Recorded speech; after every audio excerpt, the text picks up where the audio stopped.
ముందేమో అర్జునుడి యొక్క విషాదం శరణాగతిగా మారి భగవంతుడు దానికి ఆ విషాదం తొలగించడానికి వెంటనే ఆయన ఆత్మతత్వం గురించిన ఆత్మ జ్ఞానాన్ని అదొక ఏమంటారు పరిష్కారముగా చూపించారు. అది అందుకోలేనటువంటి వాడు కనీసం జీవుడి దృష్టిలో అయినా చూడు, ఆత్మ దృష్టిలో చూడకపోయినా. మూడవ స్థాయి పోనీలే జీవుడు ఎక్కడున్నాడో తెలియదు, ప్రపంచాన్ని ప్రపంచంగానే చూసినా నువ్వు దుఃఖించిన అవసరం లేదు. ఏదైనా కొంచెం తాత్విక దృష్టితో చూడాలి ప్రపంచాన్ని కూడా.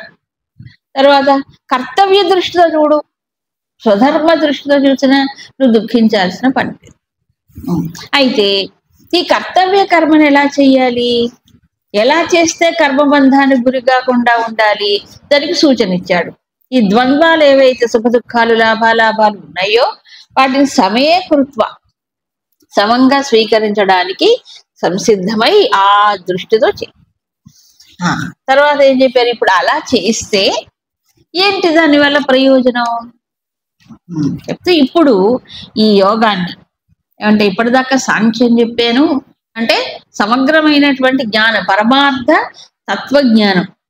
ఇప్పుడేమిటి యోగం అంటాడు. యోగం అంటే కర్మని ఎలా ఆచరించాలి, అది ఆ జ్ఞానాన్ని దృష్టిలో పెట్టుకొని కర్మని ఎలా చేయాలి. కర్మ జ్ఞానం రెండు దానికి రైలు పట్టాలు కావు. ఈ జ్ఞానాన్ని ఈ కర్మక్షేత్రంలోకి తీసుకురావడమే అసలు ఉపయోగం. లేకపోతే జ్ఞానం ఎందుకు పనిలాక, అయితే జ్ఞానం ఎందుకు, అవునా కాదా? అది కర్మక్షేత్రం తీసుకో, అందుకే కర్మయోగం చెప్పారు. సరే, ఈ కర్మయోగం ఆచరించాలంటే మామూలుగా కర్మలో దోషాలు ఉంటాయి. ఏ కర్మ? కామ్యకర్మలు. కామ్యకర్మ అంటే ఒక ఫలితాన్ని ఆశించి మాత్రమే కర్మ చేయటం. ఫలితం లేకుండా చేయమంటే 99%కి ఏమనిపిస్తుంది అంటే నాకేం ప్రయోజనం, ఎందుకు చేయాలి వెంటనే బుద్ధి ప్రశ్నిస్తా. అంటే నాకేదైనా అక్కడ ఏదైనా కొంచెం లాభం ఉంటే, ఓ ప్రయోజనం ఉంటే నాకేం కర్మ, నేను ఎందుకు చేయాలంటాడు. ఈ బుద్ధి ఒప్పుకోదు. ఎందుకంటే కామ్యకర్మలే అలవాటు అయిపోతాయి జీవుడికి. కానీ శాస్త్రం ఏం చెప్తుందంటే, కామ్యకర్మ కంటే నిష్కామ కర్మయే మానవుడికి అన్ని విధాలా ఒక ప్రయోజనాన్ని చేకూరుస్తుంది, లోపల బయట కూడా. కొంతమందికి నిష్కామ కర్మ అన్నా కర్మయోగం అన్నా భయం, అసలు బుద్ధి ఒప్పుకోదు. కారణం ఏంటంటే దానివల్ల ప్రయోజనం ఏమిటో సరిగ్గా తెలియక. కాబట్టి వివేకవంతుడే నిష్కామ కర్మయోగాన్ని ఆచరిస్తాడు. బుద్ధిహీనులందరూ ఏం చేస్తారు, కామ్యకర్మలే చేస్తారు. ఇది భగవద్గీత ఉద్దేశం, నేనంటున్నా అనుకోకండి, భగవద్గీత ఇదే చెప్పింది, అవునా? సో ఇప్పుడు కామ్యకర్మలో ఏమిటి దోషాలు? ఒకటి అభిక్రమ నాశం, రెండు ప్రత్యవాయ దోషం, అవునా? ఇంకొకటి మనం ఏ ఫలితాన్ని ఆశిస్తామో కామ్యకర్మలో, ఆ ఫలితము పూర్తిగా వచ్చే వరకు ఆ కర్మ సంపూర్ణంగా చెయ్యాలి, లేకపోతే అది పూర్తి కాదు. ఇప్పుడు ఒక యజ్ఞమో, ఒక యాగమో, ఒక పూజో, వ్రతమో మధ్యలో ఆగిపోయింది అనుకోండి, అప్పుడు ఫలితం రాదు. వస్తుందా? అందుకే పూర్వం అశ్వమేధం అవి చేసినప్పుడు ఇంద్రుడు వచ్చి అశ్వాన్ని ఎత్తుకుపోయేవాడు. ఎందుకు? భంగం చెయ్యాలి, వాళ్ళకి ఇంద్ర మధ్య రాకుండా చెయ్యాలని కదా. అలా ఆగిపోతే చాలా అరిష్టం అట. మళ్ళీ ఎలాగైనా అశ్వాన్ని తెచ్చి మళ్ళీ పూర్తి చేయాల్సిందే. ఒక వ్రతమైనా సరే మధ్యలో ఆగిపోయింది అనుకోండి, ఎంత బాధ కలుగుతుందో కదా మనిషికి ఏదైనా. ఎందుకని? కామ్యకర్మ కాబట్టి.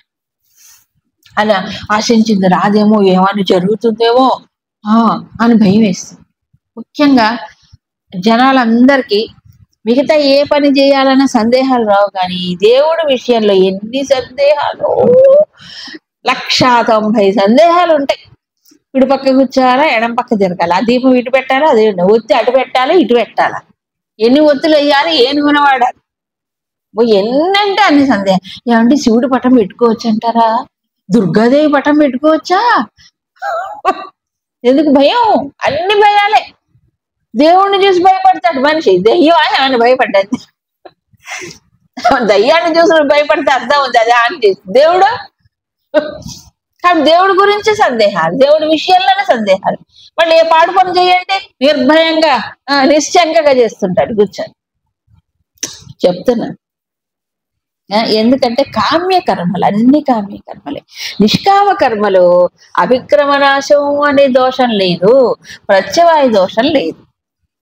అంటే నువ్వు ఎంత చేస్తే అంత గ్యారంటీ నీకు ఫలితం. స్వల్పమపి అస్య ధర్మస్య, కొంత చేసినా చాలు. మహతో భయాత్రాయతే, మహతో భయం అంటే ఏంటి? గొప్ప భయం ఏంటి నీకు? కర్మ ఫలితాలను నాశనం చేస్తే అది వాసనలు వచ్చి చేరి మళ్ళీ కర్మ ఫలితాలు అనుభవించాలి, కర్మ బంధానికి గురి అవుతాడు. ఒక్క కర్మ చాలు లాగటానికి కిందికి, ఒక్కటి చాలు, మళ్ళీ వచ్చేస్తాడు, దేహాన్ని ధరించాలి. అందుకని స్వల్పం అవి పెద్ద పెద్ద పనులు పెద్ద పెద్దవి నువ్వు నీ స్థాయిలో ఏది సాధ్యమైతే అదే చెయ్యొచ్చు. ఎంత సౌలభ్యం ఉందో అర్జునుడి స్థాయిలో. అర్జునుడికి ఇది ఇప్పుడు యుద్ధం చేయటం అని మనందరం యుద్ధాలు చేయక్కర్లా. ఎవరికి ఎప్పుడు ఏ సమయం లేదు కర్తవ్యం అది చేయడం. అవునా? అయితే ఏ దృష్టితో చేయాలి? ఇందాక చెప్పారే సమదృష్టి. సమదృష్టి అంటే ఏంటి? ఈ వచ్చేటువంటి ద్వంద్వాలని అది సమతుల్యతతో ఎదుర్కోవాలి. తర్వాత ఇంకోటి ఏంటంటే ఈ ప్రత్యవాయు దోషం. సరిగ్గా విధి అంటే విధి ప్రకారం చెయ్యాలి కదా కొన్ని పనులు. ఆ రకంగా చెయ్యకపోతే ఏం జరుగుతుంది? దానివల్ల అసలైన ఫలితం రాకపోగా విధిని ఉల్లంఘించినప్పుడు దానివల్ల వ్యతిరేక ఫలితాలు కూడా వస్తాయి. ఇక్కడ ఉల్లంఘించమని చెప్పట్టు. నిష్కామ కర్మ అంటే నా ఇష్టం వచ్చినట్టు చేస్తా అని కాదు. కర్మకు ఒక ప్రొసీజర్ ఉంటుంది, ఉండకుండా ఉండదు. కాకపోతే ఏంటంటే దృష్టి ప్రధానం. ఏమిటా దృష్టి? యోగ దృష్టి. యోగ దృష్టి అంటే ఏమిటి? పరమాత్మతో అనుసంధానం, అది ఈశ్వరార్పణ బుద్ధితో చేయడం. ఇప్పుడు కర్మలో భక్తి ఉందా లేదా? కర్మయోగం, కర్మ కాదు కర్మయోగంలో భక్తి ఉందా? నిష్కామ కర్మలోనే భక్తి కావాలి. కామ్య కర్మలో ఎక్కడ ఉంటుంది దృష్టి? కోరిక పైనే, ప్రయోజనం పైనే ఉంటుంది, దేవుడి పైన ఎందుకు ఉంటుంది చెప్పండి? ఇప్పుడు స్వామి దగ్గర దర్శనానికి వెళ్ళి ఏమడుగుతారు అందరూ? ఆడు తోసేలోపు మళ్ళీ అడగొద్దు, తమ లిస్ట్ అంతా పూర్తిగా వద్దు. స్వామి అది కావాలి, స్వామి ఇది కావాలి, స్వామి అదిగా అడగటంలోనే అయిపోద్ది. ఇక ఆయన చూసేది ఎప్పుడు కదా.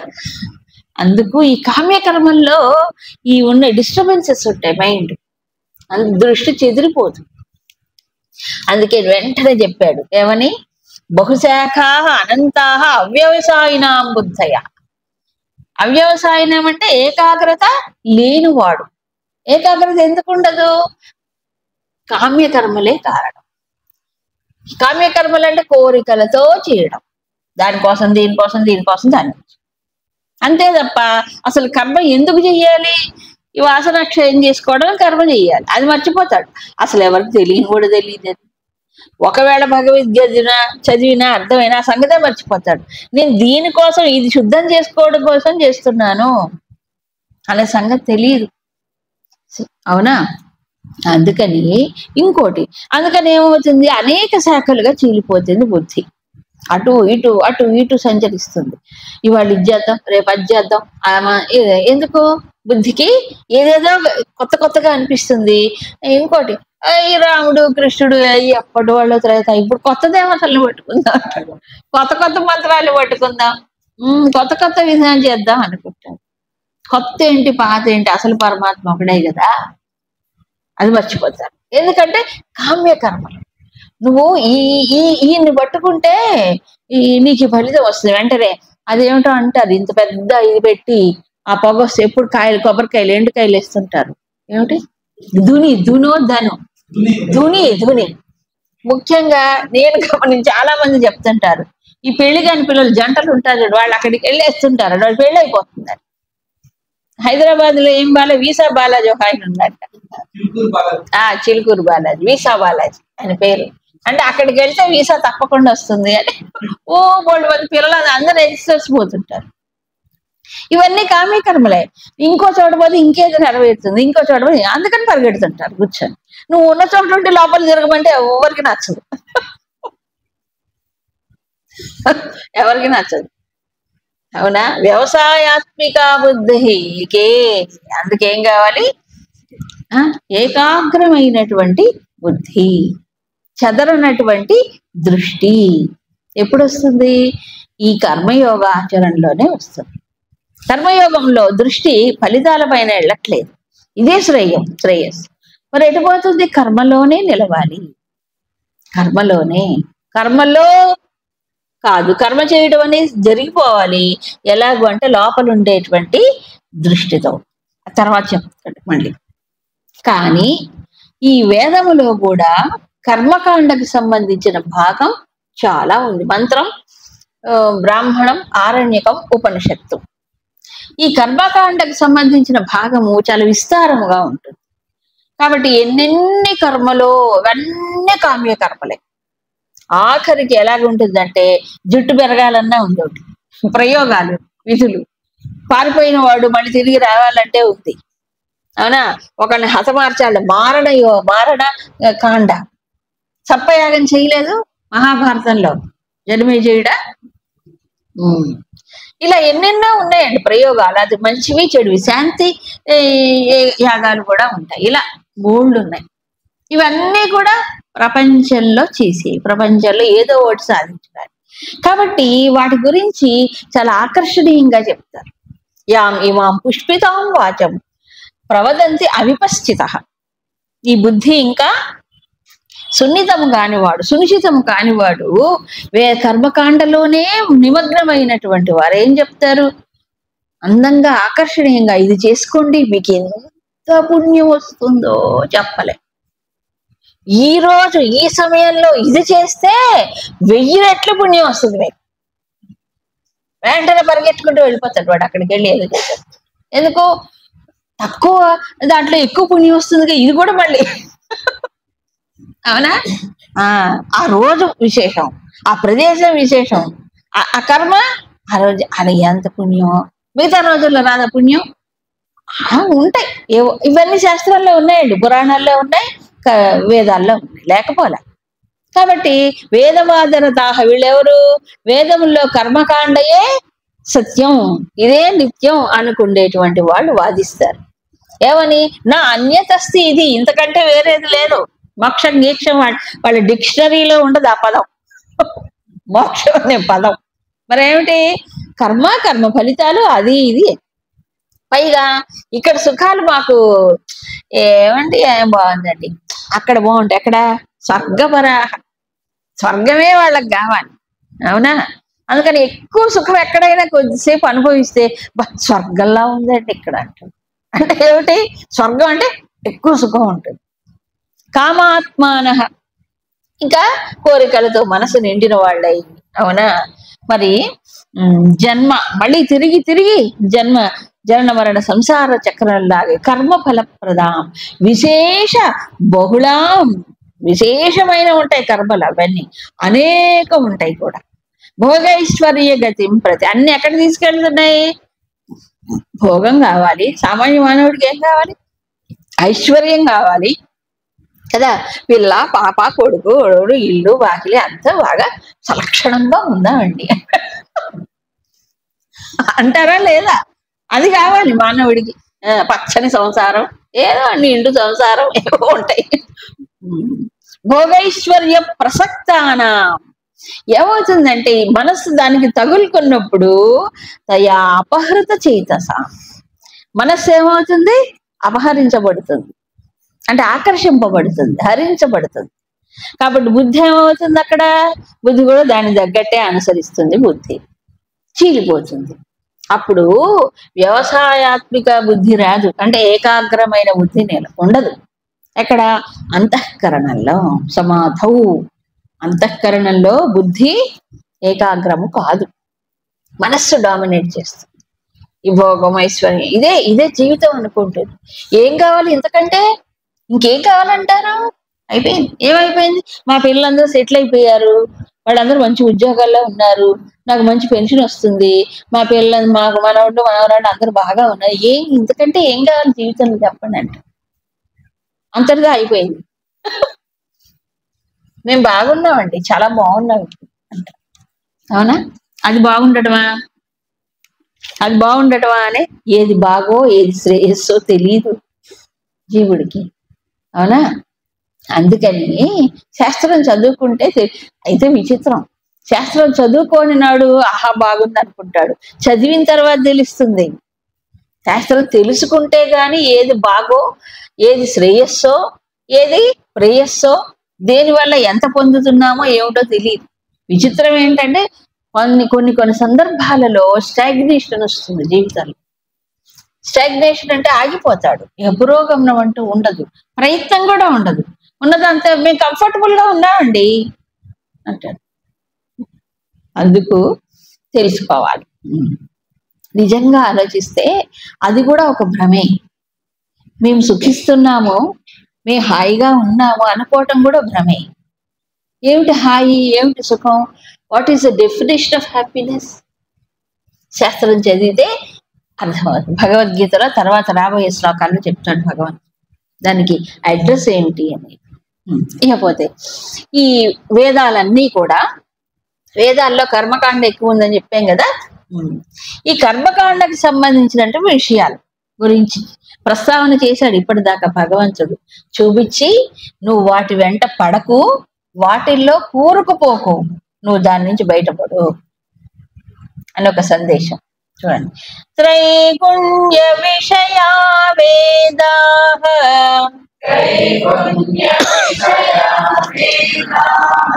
నిస్త్రైగుణ్యో భవార్జున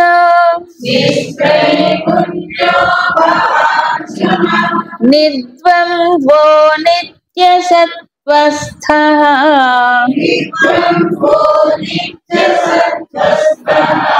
నిర్యోగక్షేమ ఆత్మవాన్.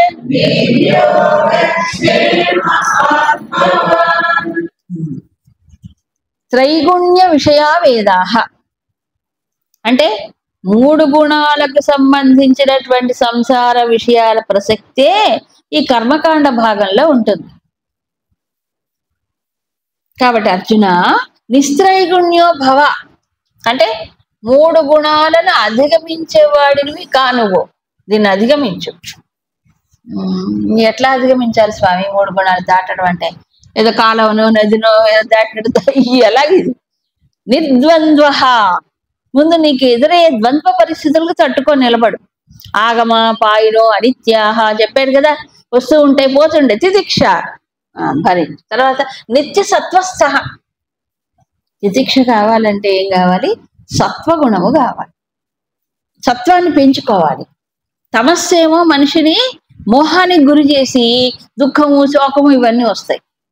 రజోగుణం ఏం చేస్తుంది? నిశ్చయం లేకుండా, బుద్ధికి నిలకడ లేకుండా ఈ కోరికల వెంట సుఖాల వెంట పరుగులు తీస్తూ ఉంటుంది.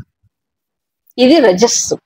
అందుకని సత్వస్థ, ఎప్పుడూ సత్వంలో ఉండడానికే నువ్వు ప్రయత్నం చెయ్యాలి. సత్వగుణం అదొక్కటే మనకి మేలు. తర్వాత నిస్త్రైగుణ్య, 3 సత్వం కూడా దాటిపోవాలి. ముందు సత్వంలో నిలువు, తర్వాత దాటిపోవచ్చు.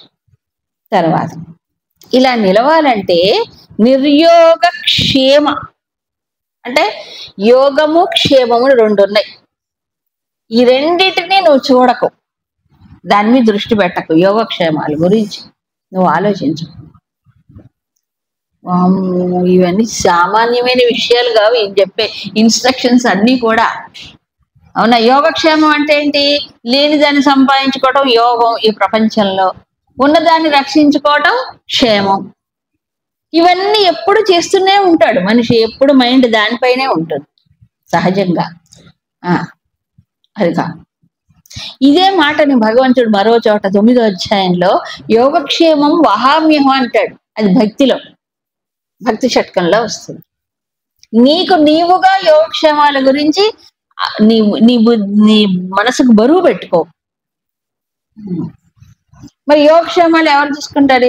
పెట్టుకోవాలంటే దృష్టి లేకుండా ఉండాలని చేయాలి. ఆత్మవాన్ భవ. అది ఆత్మవాన్ భవ అంటే ఆత్మ పైన నీ దృష్టి నిలుపు. ఉన్నదిగా పరమాత్మ, అందరిలోనూ ఉన్నారుగా. ఆత్మ పైన దృష్టి నిలిపితే అప్పుడు యోగక్షేమాల గురించి ఉండదు. మనసు ఎప్పుడు సత్వంలోనే ఉంటుంది. ఈ ద్వంద్వాలకి తట్టుకొని నిలబడగలుగుతాడు. అప్పుడు గుణాలకు అతీతముగా వెళ్ళిపోగలడు. ఇంకో మార్గం లేదు. ఈ నేలను విడిచిపెట్టు, ఈ నేలను విడిచిపెట్టండి మీరందరూ అంటే ఏం పట్టుకోవాలి అని అడుగుతారు వెంటనే. చూరు పట్టుకో అనాలి. చూరు పట్టుకుంటే నేలను విడిచిపెట్టచ్చు కదా. అదే చెప్పింది. కాబట్టి ఈ ప్రపంచంలో ద్వంద్వములు, అవునా, గుణములు ఇవన్నీ పట్టి పీడిస్తుంటాయి, యోగక్షేమములు పట్టి పీడిస్తుంటాయి. వీటి గురించే అన్ని. ఇది వదలాలంటే ఆత్మవానుభవ, ఆత్మవంతుడివి కాదు. అంటే దృష్టి ఎక్కడ నిలపాలి? గుణములకు అతీతమైనది అదే. గుణములకు అతీతమైనది పరమాత్మ కాబట్టి గుణాతీతుడు కావాలంటే అక్కడే పోవాలి, ఇంకో మార్గం లేదు. ఏం వస్తుంది నాకు అక్కడ పోతే? ఈ బెడదే ఉండదు, బెంగే ఉండదు కదా. అదే ఆనందం, పరిపూర్ణమైన స్థితి అని చెప్పాడు. ఇవన్నీ ఎవరికి ఇస్తున్నాడు ఇన్స్ట్రక్షన్స్? సాధకుడి, కర్మయోగ సాధకుడికి చెప్తున్నాడు, కర్మయోగాన్ని ఆచరించేవాడికి చెప్తున్నాడు. సో కర్మయోగములో జ్ఞానము ఉంది, భక్తి ఉంది. ఈ జ్ఞానము లేనివాడు కర్మయోగి కాడు. ఇది సాంఖ్యం ఆధారంగానే కర్మ, అవునా? సాంఖ్యం అంటే ఏంటి? పరమాత్మ సంబంధమైన జ్ఞానం. అది బుద్ధిలో ఉంటేనే వీడు కర్మయోగ అవుతాడు. అది practical application of Sankhya is karma yoga, ఇంకా నిజంగా చెప్పాలంటే అంతే కదా. ఇలా చేసినప్పుడు యోగక్షేమాలు నిన్ను బాధించవు అన్నాడు. నిత్య సత్వస్థ. ఎందుకంటే ఈ రజోగుణం ఉంది చూసారా, రజస్సు, అది మాటి మాటికి మనిషిని చెదరగొడుతుంది. ఈ రజస్సు ఏమంటాడు? క్రియావాను కాదు, కర్మల యందు మనసు తగులుకుంటుంది. కర్మల యందు తగులుకోకూడదు. అక్కడ అవసరమైనప్పుడు అవసరమైంది చెయ్యాలి, అంతే. ఏంటంటే బెంగ కొంతమందికి. కార్తీక సోమవారం, ఇప్పుడు రేపు వస్తుంది కార్తీక సోమవారం, వెంటనే నాకు తెలిసి ఆలోచన వస్తే ఇప్పుడు మన క్లాస్ ఉంటుంది కదా, మన క్లాస్ అండి, మనం దీపాలు పెట్టుకోకపోతే ఎట్లండి? అవునా? దీపాలు పెట్టుకోకపోతే ఎట్లా? ఎందుకు దీపం పెట్టాలి? ఎందుకు ఏంటి మరి అంత ఇదేంటి? మీరు వేదాన్ని నాస్తికుల్లాగా మాట్లాడి దీపం పెట్టకూడదా? పెట్టు, ఒక దీపం పెట్టు, ఎవరొద్దన్నారు? అవునా? కానీ మనం జ్ఞాన దీపాన్ని వెలిగించుకునేటువంటి ఒక యజ్ఞంలో ఉన్నాం. గురుదేవులు అదే మాట చెప్పేవారు, అవునా? నువ్వు లోపల ఉండే పరమాత్మ సంబంధమైన విషయాన్ని ఏమిటి దానికోసం తప్పిస్తూ దాన్ని తెలుసుకోవాలనేటువంటి ప్రయత్నంలో ఉన్నాం, అవునా కదా? ఈ ప్రయత్నంలో ఉన్నప్పుడు ఆ కర్మ ఇది రెండు కంపేర్ చేయండి. ఏది మనని ముందుకు తీసుకెళ్తుంది? ఏది ఎక్కువ ఉపయోగంగా ఉంటుంది? అవునా కాదా? అందుకని పెద్దగా చేయక్కర్లేదు, సింపుల్ గా చేసేది చాలా. ఇంకా చాలా ఉంటాయి. యజ్ఞశాలలో ఫస్ట్ గురుదేవులు దీపం వెలిగించేవారు, మొట్టమొదటిగా దీపారాధన చేయించేవారు. ఎందుకంటే సింబాలిక్ గా అందరికీ ఒక సందేశం. ఇది జ్ఞాన దీపం, మనం వెలిగించేది జ్ఞాన దీపం, ఇది జ్ఞాన యజ్ఞం తెలుసుకోవడానికి. ఇక దీపం మీదే దృష్టి ఉంటుంది. ఇక దీపం ఆరిపోతుందండి, దీపం ఆరిపోతుందండి, దీపం ఆరిపోతుంది. దేవుడి మీద దృష్టి ఉండదు, దీపం మీదే దృష్టి కదా. బుద్ధి చెదిరిపోవట్లా, అన్ని పది పది చూస్తుంటే. ఆ టైం వచ్చినప్పుడు దీపం వెలిగించి దేవుడికి చూపించి వద్దని ఎవరన్నారు? దీపం ఆరిపోతుంది, కొండ ఎక్కుతుంది, అసలు పూజ మీద దృష్టే ఉండదండి. నేను చూస్తుంటా కదా అన్ని. చెప్తున్నా, ఈ బుద్ధి ఏమవుతుంది? అక్కడ చీలిపోవట్లా, ఏకాగ్రత పోవట్లే. భగవంతుడు ఎవరు? పరమాత్మ ఎవరు? గుణాతీతుడై పరిపూర్ణమైన సచ్చిదానంద స్వరూపం, అది ఆయన తత్వం. ఆ పరమాత్మ మీద దృష్టి నిలవాలంటే ఎంతసేపటికి ఈ వేదవాద కర్మకాండ మీద ఉంటే ఎలాగ చెప్పండి? అందుకు చెప్పాడు నిర్ద్వంద్వ. దాంట్లో ఇరుక్కోకు, నువ్వు చెయ్యి కర్మ, ఇరుక్కోవద్దు. ఈ దృష్టితో కర్మను ఆచరించు. అందుకని నిర్ద్వంద్వ, ద్వంద్వాలు వస్తాయి, పట్టించుకోవద్దు. నిత్య సత్వస్థ, ఎంత చేస్తే అంతే. ఇప్పుడు శ్రీరామకృష్ణులు ఉన్నారు ఉదాహరణకి, ఆయన ముందు కాళీమాత గుడిలో పూజారిగా మొదలెట్టారు. ఆయన పూర్వజన్మ ఎంతో సుకృతం ఆయనలో ఉంది కాబట్టే అలా వెళ్ళిపోయారు ఆయన. మరి పూజ చేసేవారు. ఒకానొక పరిపక్వ దశలో ఆయన పూజ చేయడంలో కూడా మనస్సు ఇదయ్యేది కాదు. భావావేశం వచ్చినప్పుడు, భావ సమాధి స్థితులలో పూజ కూడా సరిగ్గా చేయలేకపోయేవారు ఆయన. ఎందుకు? మనస్సు ఆ దేవిలో లగ్నం అయినప్పుడు కర్మలో కూడా ఉండేది కానీ నిలిచేది కాదు. అండి వీడు పూజారా పూజకారే అనుకునేవాడు, అరే అంటే శత్రువు అని. అవునా? ఇప్పుడు నైవేద్యం పెట్టాలి, అమ్మవారికి గంట కొట్టి ఇది నైవేద్యం కదా, అమ్మవారికి పెట్టాలి కదా. అమ్మవారికి పెట్టుకుంటూ ఆయన తను తినేవాడంట మంచిగా, అమ్మవారికి పెట్టుకుంటూ తను తినేవాట. ఎబ్బెబ్బే ఎబ్బే ఎంగిలి చేస్తున్నాడు వీడు, అమ్మవారికి ఎంగిలి పెడుతున్నాడు అనేవాడు. ఆయన దృష్టిలో అక్కడ సజీవంగా ఉంది మాత. ఆ తల్లిని చూశాడు ఆయన. ఏది గొప్పది చెప్పండి? ఈ గంట కొట్టి 3 పోసాకులు అట్టం గొప్పదా? సజీవంగా ఒక చైతన్య రూపిడిగా ఆమెను దర్శించి ఆ భావనతో చేయటం గొప్పదా? మరి అప్పుడు ఈ కర్మ అక్కడ ఏం లేదు, ప్రయోజనం ఏమి ఉండదు అది నిలిచిన వాడికి. అవునా? సో భావం నిలిచిన వాడికి బాహ్య కర్మ ఏమీ ప్రయోజనం ఉండదు. భావంలో నిలిచిన వాడికి. భావం నిలవడానికి కర్మ చేస్తున్నాం. కర్మ ఎందుకు చేస్తున్నాం? భావం కోసం. ఆ భావరహితమైనటువంటి పనికిరాదు. అలాగే కర్మ ఎందుకు చెయ్యాలి?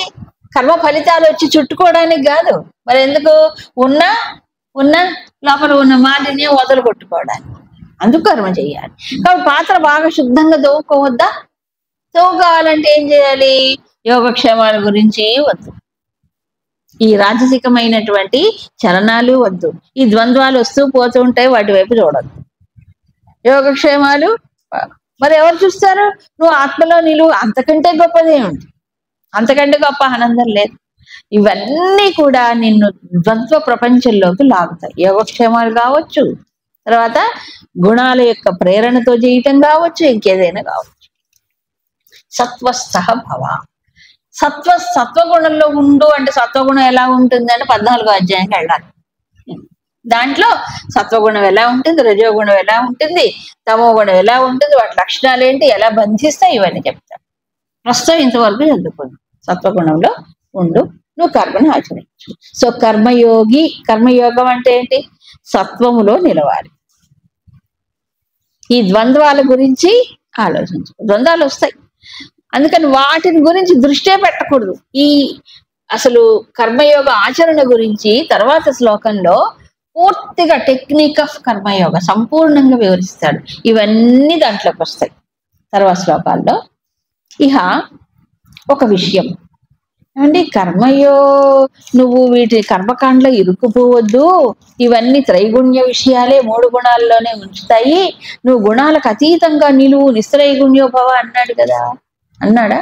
కాబట్టి అందరూ కూడా రేపటి నుంచి ఏ కర్మ చేయకుండా కర్మకాండ అంతా పూర్తిగా వదిలేయాలా అనే ఒక సందేహం వస్తుంది. అంటే వ్యాసులు వారు కానీ శ్రీకృష్ణ భగవానుడు కానీ కర్మకాండను వదలమని చెప్పలే, కామ్య కర్మ వదలమని, కర్మను వదలమన్నాయి. అది గుర్తుపెట్టుకోవాలి. ఏం వదలాలి? కామ్య కర్మలు. ఏ కర్మ ఎంతవరకు చేయాలో అంతవరకు చేయి. ఎందుకంటే అదే యజ్ఞాన్ని నిష్కామంగా కూడా చేయొచ్చు, కామ్యం కూడా చేయొచ్చు. అవునా?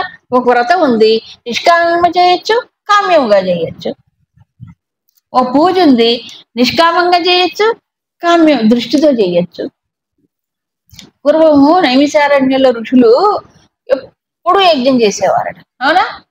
ఎన్ని సంవత్సరాలు అది చేస్తూ మళ్ళీ మధ్య మధ్యలో శాస్త్రం విరామ సమయంలో శాస్త్ర పఠనం, శాస్త్ర చింతనం ఇవన్నీ ఉండేవి. ఎందుకు చేశారు? ఎవరి కోసం? విశ్వ కళ్యాణం, లోక కళ్యాణం కోసం చేసేవాడు. అవునా? ఇప్పుడు కామ్యకర్మలు ఇక్కడ ఇది చేశాడు, ఖండించాడు. ఎందుకు? కామ్యకర్మ వల్ల బంధము, దుఃఖము, బాధ ఇవన్నీ పెరుగుతాయి కాబట్టి. సరే, ఈ నిష్కామం కర్మ ఆచరిస్తే మరి దానివల్ల ప్రయోజనం ఏమిటి? మరి ఇప్పుడు ఈ త్రైగుణ్యాల గురించి చెప్పినటువంటి కర్మకాండ ఏదైతే ఉందో అది అసలు అవసరమే లేదా, పూర్తిగా మానవుడికి అవసరం లేదా అనే సందేహం వస్తుంది. అవసరమే. వాటి యొక్క ప్రయోజనం మానవుడికి కొంతవరకు ఉంది. ఇది వివేక చూడమణిలో శంకర్లు చాలా స్పష్టంగా చెప్పారు. చిత్తస్య శుద్ధయే కర్మ నతు వస్తూపలబ్ధయే చెప్పారా? చిత్తస్య శుద్ధయే కర్మ. కర్మ ఎందుకట? చిత్తశుద్ధి కోసం కర్మ. నతు వస్తూపలబ్ధయే, కర్మతో నువ్వు ఆత్మని అందుకోలేవు. అందుకే చెప్పాడు దీంట్లో కూరుకుపోవద్దు అని. కర్మతో ఎవడు అందుకోలేడు. కర్మ అనేది ఎంతవరకు? పాత్రశుద్ధి కోసమే. పాత్రశుద్ధి చేసుకునే వరకు చెయ్యాలి.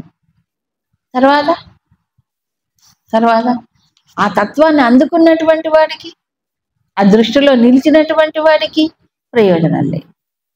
అందుకని తర్వాత శ్లోకంలో తత్వాన్ని ఎరిగిన బ్రాహ్మణుడు ఎలాగుంటాడు, తత్వం అందుకోని సామాన్యుడుకి ఈ శాస్త్రం అవసరం, వీడికి అవసరం లేదు. అది ఇప్పుడు కేజీ క్లాస్లో చేరాడండి పిల్లవాడు, ఎన్ని సంవత్సరాలు బడికి వెళ్ళాలి? ఎన్ని సంవత్సరాలు? ఆ స్కూలు 10th క్లాసో ఇంటర్మీడియట్ ఉంది, అది అయ్యే వరకు పోవాల్సిందే. తర్వాత నువ్వు స్కూల్కి పోక్కర్లేదు, మన కాలేజీకి పో. మళ్ళీ స్కూల్కి పోతే బ్యాగ్ పెట్టుకోనండి పోక్కర్లేదు కదా. పీజీ కూడా అయిపోయింది, నేను కాలేజీకే పోతాను యూనివర్సిటీకి పోనంటే అప్పుడు నీకు పోక్కర్లేదు. అలాగే హయ్యర్ లెవెల్కి వెళ్ళిన తర్వాత దానికంటే తక్కువ స్థాయిలో ఉండేవి వదిలేయచ్చు. అది వెళ్ళిన తర్వాత, వెళ్ళక ముందు కాదు.